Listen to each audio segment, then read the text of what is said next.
எப்ப பார்த்தாலும் யூபி ஆட்சி என்டி ஆட்சி யூபி ஆட்சி என்டி ஆட்சின்னு கம்பேர் பண்றீங்க. நானும் ஒரு கம்பேரிசன் சொல்றேன். காங்கிரஸ் ஆட்சியில பெட்ரோல் 73 ரூபாய் 18 பைசா, டீசல் 40 ரூபாய் 91 பைசா, சமையல் எரிவாயு 450 ரூபாய். இப்பொழுது பெட்ரோல் டீசல் ரெண்டுமே ஏறக்குறைய 100 ரூபாய்க்கு விக்குது. சமையல் எரிவாயு 1200 ரூபாய், இப்ப 1000 ரூபாய் thanks to election. Petrol diesel மீதான கலால் வரி எக்ஸைஸ் டியூட்டி 250 மடங்கு உயர்த்தப்பட்டுள்ளது. It's rice 250%. ஒரு லிட்டருக்கு ரூபாய் 9 ரூபாய் 48 பைசால இருந்து 32 ரூபாய் 98 பைசாவாக உயர்த்தப்பட்டிருக்கிறது. ஒரு நகரத்துல நடுத்தர குடும்பத்துல பிறந்து வாழ்ந்து பார்த்தா எது அத்தியாவசிய பொருள் எது ஆடம்பர பொருள் உங்களுக்கு தெரியும். அமேசான், பிளிப்கார்ட் போன்ற நிறுவனங்களுக்கு 2% வரி இருந்துச்சு. இப்ப அதுவும் 0% ஆக்கிட்டாங்க. பாவம் அவர்கள் பரம ஏழைகள். அவர்களிடம் போய் இந்திய அரசாங்கம் வரி கேட்கலாமா? அதற்கு தான் ஏழைகளும் நடுத்தர மக்களும் இருக்கிறோமே. இதெல்லாம் வெறும் ட்ரெய்லர் தான். மொத்த படத்தையும் பார்த்தால் பாரதி சொல்வது போல நெஞ்சு பொறுக்காது. சாதாரண ஏழை மக்கள் நடுத்தர மக்கள் இவர்கள்ட்ட கொள்ளையடிச்சு என்ன செஞ்சிருக்கீங்க? 45 ஆண்டு காலமாக இல்லாத வேலை வாய்ப்பின்மையை உருவாக்கி இருக்கிறீர்கள். ILO report says India's youth accounted for 83% of the unemployed population in 2022. ஒரு நாட்டுல 83% இளைஞர்கள் வேலை இல்லாம இருந்தா ஒரு இந்த இளைஞர்களின் எதிர்காலம் மட்டுமல்ல இந்த நாட்டின் எதிர்காலம் இருண்டு போகும். அத பத்தி எல்லாம் உங்களுக்கு கவலை கிடையாது. உற்பத்தி துறை இந்தியால வேலை வாய்ப்பு உருவாக்குவதில் 2வது இடத்துல இருந்தது. இன்னைக்கு 4வது இடத்துக்கு போயிருச்சு. நான் கரூர்ல இருந்து வர்றேன். இந்தியால 4th லார்ஜஸ்ட் எக்ஸ்போர்ட். 2 லட்சம் பேருக்கு வேலை கொடுத்த எங்களுடைய நகரம் இன்று 50,000 பேருக்கு வேலை கொடுக்க திணறுது. Thanks to your GST. அடுத்து விவசாயம். 2022ல விவசாய வருமானத்தை இரட்டிப்பாக்குவோம்னு சொன்னீங்க. ஆனா 2019-20ல 4.97% அதாவது 5% இருந்த பட்ஜெட் இன்னைக்கு 2.6% குறைஞ்சிருச்சு. 2018க்கும் 23க்கும் இடையில விவசாய அமைச்சகம் 1 லட்சம் கோடி ரூபாயை செலவிடாமல் திருப்பி கொடுத்திருக்கிறது. இந்த நிதியில நீங்க விவசாய கடனை தள்ளி இருக்கலாம், உள்கட்டமைப்பை ஏற்படுத்தி இருக்கலாம். ஆனா செய்ய மாட்டீங்க. இந்த நாட்டில் 1 மணி நேரத்திற்கு ஒரு விவசாயியோ அல்லது விவசாய கூலி தொழிலாளர்களோ தற்கொலை செய்து கொண்டிருக்கிறார்கள். இந்த ஆட்சியில் 50% விவசாயிகள் கடன் 2 மடங்கு ஆகி இருக்கிறது. நாட்டில் இவ்வளவு பிரச்சனை இருக்கு. ஆனா உங்களுக்கு எது முக்கியம்? சாதி மதம். ஒரு எதிர்க்கட்சி தலைவரை எனது தலைவர் ராகுல் காந்தியை பார்த்து என்ன சாதின்னு நீங்க கேக்குறீங்க. அது நாடாளுமன்ற அவைக்குறிப்பில் இருந்து நீக்கப்படுகிறது. இந்தியாவின் மாண்புமிகு பிரதமர் ஒரு நரேந்திர மோடி அவர்கள் நீட்டப்பட்ட பகுதியும் சேர்த்து அந்த கேவலமான பேச்சை பெருமையோடு பொதுவெளியில் பயிர்கிறார். உங்களுக்கு எல்லாம் வெட்கமாக இல்லையா? சாதிதான் ஒருவருக்கு அடையாளமா? உங்களுக்கு சாதி அடையாளம், ஆனால் எங்களுக்கு சமூக நீதி அடையாளம். உங்களுக்கு வெறுப்பு அடையாளம், எங்களுக்கு அன்பு அடையாளம். உங்களுக்கு பிரிவினை அடையாளம், எங்களுக்கு ஒற்றுமை அடையாளம். உங்களுக்கு மனநீதி அடையாளம், எங்களுக்கு மக்களாட்சி அடையாளம். அது நிலைநிறுத்துகிற அரசியல் சாசனம் தான் எங்கள் அடையாளம். உங்கள் மனநீதி கொள்கை இந்த மண்ணில் ஒரு நாள் புதைக்கப்படும். அன்று எங்கள் சமூக நீதியின் கொடி உயர பறக்கும். நாங்கள் சாதிவாரி கணக்கெடுப்பை நடத்தி சமூக நீதியை நிலைவாட்டுவோம். அன்பான அமைதியான வளமான இந்தியாவை உருவாக்குவோம். யாரை பார்த்து நீ என்ன சாதி என்று கேட்டீர்களோ, யாரை பார்த்து அஞ்சு நடுங்குகிறீர்களோ, இன்றைய எதிர்க்கட்சி தலைவர் நாளைய பிரதமர் என தலைவர் ராகுல் காந்தி அந்த திருப்பணியை தலைமையேற்று நடத்துவார். அன்று இந்தியா வெல்லும். மாண்புமிகு அவைத்தலைவர் அவர்களே, காங்கிரஸ் கட்சியின் சார்பாக நிதி மசோதா 2024-25 மீது பேச வாய்ப்பளித்தமைக்கு நன்றி. முதலில் பேரன்போடும் பேராதரவோடும் என 2வது முறையாக கரூர் நாடாளுமன்ற தொகுதியின் எம்பியாக தேர்ந்தெடுத்த எமது சகோதர சகோதரிகளுக்கு இதயபூர்வமான நன்றியை தெரிவித்துக் கொள்கிறேன். மாண்புமிகு நிதியமைச்சர் அவர்கள் வழக்கமாக தங்களுடைய பட்ஜெட் உரையில் திருக்குறளையோ அல்லது சங்க இலக்கியத்தையோ கோட் செய்வார்கள். இந்த முறை திருக்குறளையும் சங்க இலக்கியத்தையும் மறந்ததோடு தமிழ்நாட்டையும் மறந்து விட்டார்கள். தமிழ்நாட்டிற்கு நியாயமாக தர வேண்டிய நிதியையும் அவர்கள் வழங்கவில்லை. அவர்கள் செய்த அல்வாவை தமிழ்நாட்டிற்கும் எதிர்க்கட்சிகள் ஆளுகிற மாநிலங்களுக்கும் கொடுத்து விட்டார்கள் என்று நினைக்கிறேன். அவர்கள் சொல்ல மறந்த திருக்குறளை நான் இங்கே நினைவுபடுத்த விரும்புகிறேன். இயற்றலும் ஈட்டலும் காத்தலும் காத்த வகுத்தலும் வல்லது அரசு. பொருள் வரும் வழிகளை மேன்மேலும் இயற்றலும் வந்த பொருட்களை சேர்த்தலும் காத்தலும் காத்தவற்றை சமமாக வகுத்து செலவு செய்தலும் வல்லவன் அரசன். ஒரு அரசாங்கம் பொருள் ஈட்டுவதற்கு பல வழிமுறைகள் உள்ளன. அதில் முக்கியமானது ஒரு வரி. அந்த வரியை யாரிடம் ஈட்டுகிறார்கள், எவ்வளவு ஈட்டுகிறார்கள், அந்த நிதியை யாருக்கு செலவு செய்கிறார்கள், எவ்வளவு செலவு செய்கிறார்கள் என்பதை பொறுத்து அந்த ஆட்சி எப்படி நடக்கிறது, யாருக்காக நடக்கிறது என்று சொல்லிவிடலாம். பெரும் முதலாளிகள், வெளிநாட்டு தொழில் நிறுவனங்கள், பெரும் பணக்காரர்கள் இவர்களிடம் அரசு அதிக வரி ஈட்டலாம். தொழில்கள், வேலை வாய்ப்புகள் உருவாக்கப்பட்டால் வரி வருமானம் பெருகும். மாநிலங்களுக்கு, குறிப்பாக தமிழகம் போன்ற தொழில் வளர்ச்சி மிகுந்த மாநிலங்களுக்கு அதிக நிதி ஒதுக்கீடு செய்தால் வரி வசூல் அதிகமாகும்.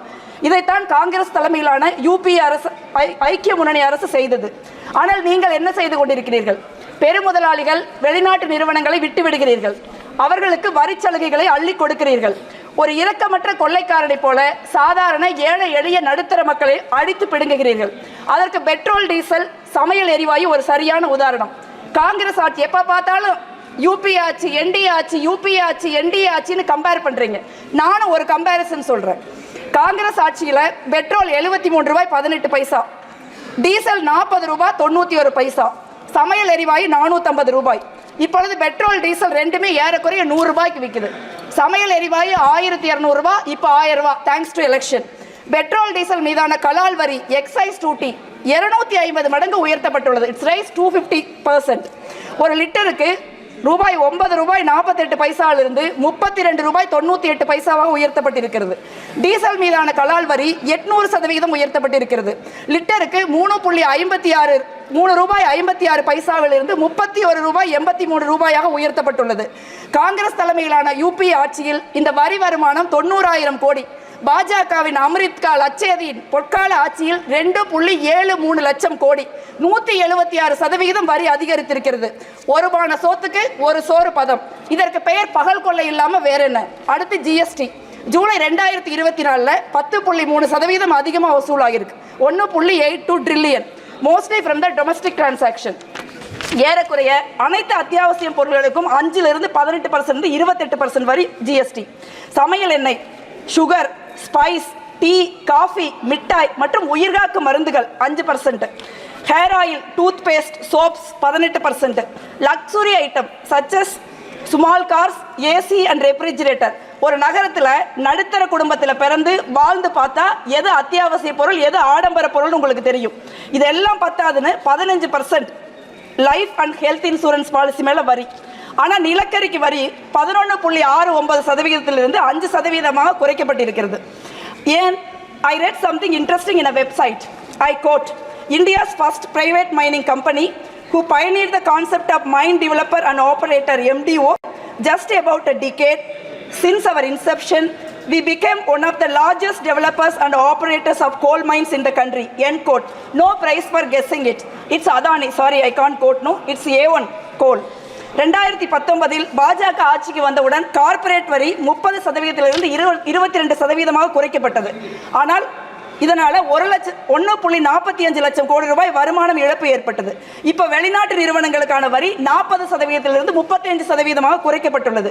இ காமர்ஸ், அமேசான், பிளிப்கார்ட் போன்ற நிறுவனங்களுக்கு 2% வரி இருந்துச்சு. இப்போ அதுவும் 0% ஆக்கிட்டாங்க. பாவம், அவர்களெல்லாம் பரம ஏழைகள். அவர்களிடம் போய் இந்திய அரசாங்கம் வரி கேட்கலாமா? அதற்கு தான் ஏழைகளும் நடுத்தர மக்களும் இருக்கிறோமே. இதெல்லாம் வெறும் ட்ரெய்லர் தான். மொத்த படத்தையும் பார்த்தால் பாரதி சொல்வது போல நெஞ்சு பொறுக்காது. சாதாரண ஏழை மக்கள், நடுத்தர மக்கள் இவர்கள்ட்ட கொள்ளையடிச்சு என்ன செஞ்சிருக்கீங்க? 45 ஆண்டு காலமாக இல்லாத வேலை வாய்ப்பின்மையை உருவாக்கி இருக்கிறீர்கள். ILO report says India's youth accounted for 83% of the unemployed population in 2022.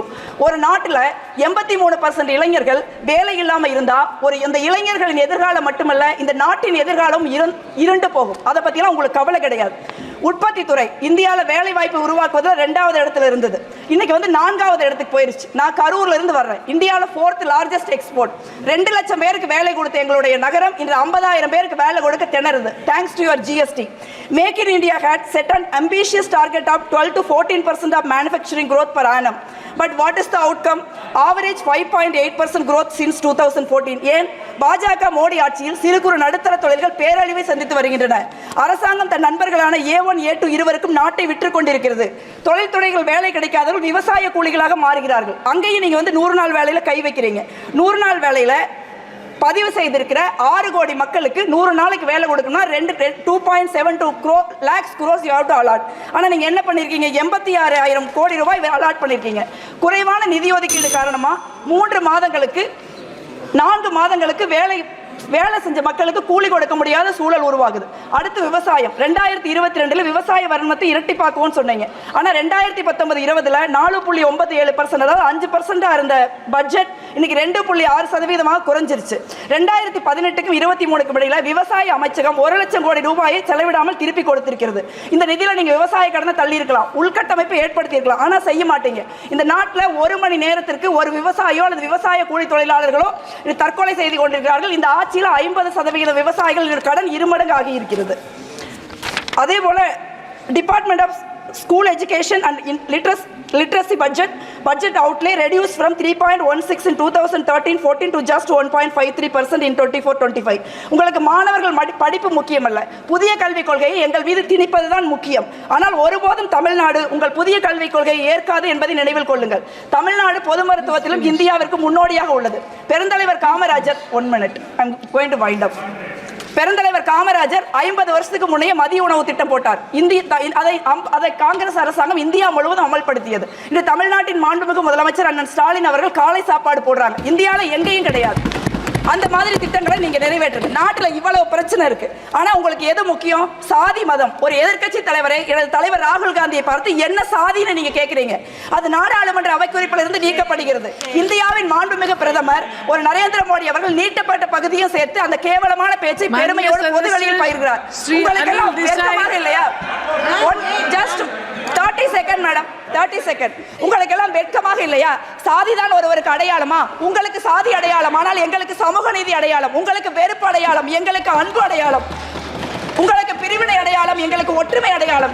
உங்களுக்கு மனநீதி அடையாளம், எங்களுக்கு மக்களாட்சி அடையாளம். அது நிலைநிறுத்துகிற அரசியல் சாசனம் தான் எங்கள் அடையாளம். உங்கள் மனநீதி கொள்கை இந்த மண்ணில் ஒரு நாள் புதைக்கப்படும். அன்று எங்கள் சமூக நீதியின் கொடி உயர பறக்கும். நாங்கள் சாதிவாரி கணக்கெடுப்பை நடத்தி சமூக நீதியை நிலைவாட்டுவோம். அன்பான, அமைதியான, பலமான இந்தியாவை உருவாக்குவோம். யாரை பார்த்து நீ என்ன சாதி என்று கேட்டீர்களோ, யாரை பார்த்து அஞ்சு நடுங்குகிறீர்களோ, இன்றைய எதிர்க்கட்சி தலைவர், நாளைய பிரதமர் என தலைவர் ராகுல் காந்தி அந்த திருப்பணியை தலைமையேற்று நடத்துவார். அன்று இந்தியா வெல்லும். நன்றி.